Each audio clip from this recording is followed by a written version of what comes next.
I know Mr. Manafort. I haven't spoken to him in a long time, but I know him.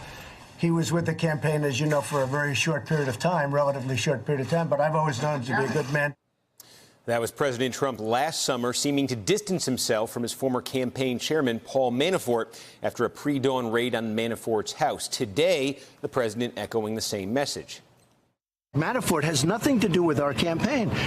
But I feel I tell you, I feel a little badly about it. They went back 12 years to get things that he did 12 years ago.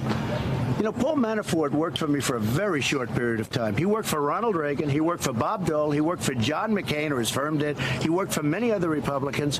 He worked for me, what, for 49 days or something? A very short period of time.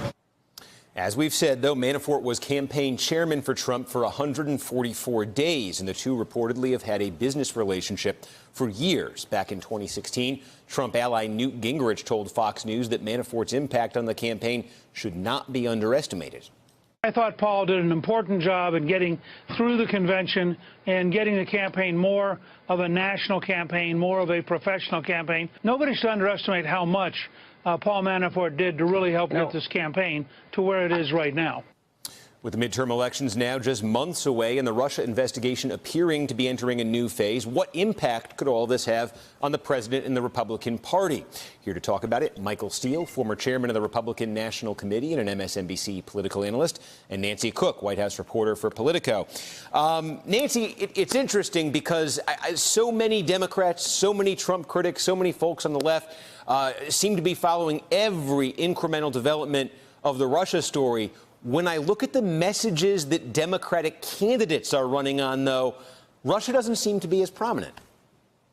Yeah, I think that for a lot of Democrats, they don't want to sort of overplay their hand. I think that, privately there is a real interest in taking back the House. And I think that if that happens, the Democrat-controlled House Oversight Committee would bury the president and the White House under investigations.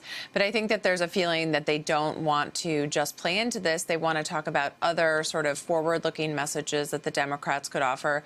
They want to talk more about sort of the economic stuff, tax cuts, health care, and sort of things that they can actually offer voters, because I think to some voters, the Russia investigation feels sort of above their heads at a 30,000-foot level that they're not necessarily thinking about day to day. And I think the Democrats are aware of that. Yeah, well, Michael, that's what I hear from a lot of Democrats, that they feel politically, if they're talking about health care, they may be scoring more political points than if they're talking about Mueller, if they're talking about the investigation. From a Republican perspective, what is a worse issue to be talking about for a candidate, I guess? Defending, trying to do away with Obamacare, or defending the president on Mueller?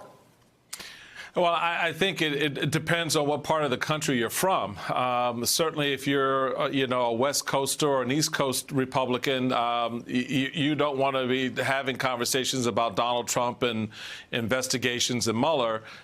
You want to make it local. It's all politics will be local for you. So you're going to be talking about close to bread and butter issues. You're going to definitely be talking about the tax cuts if you're a Republican. If you're a Democrat, and we're starting to see this messaging starting to pop up in places like Maryland, where it's going to be a competitive race for governor, for example. You're trying to do the tag, the Republican candidate, if you're a Democrat, to the president.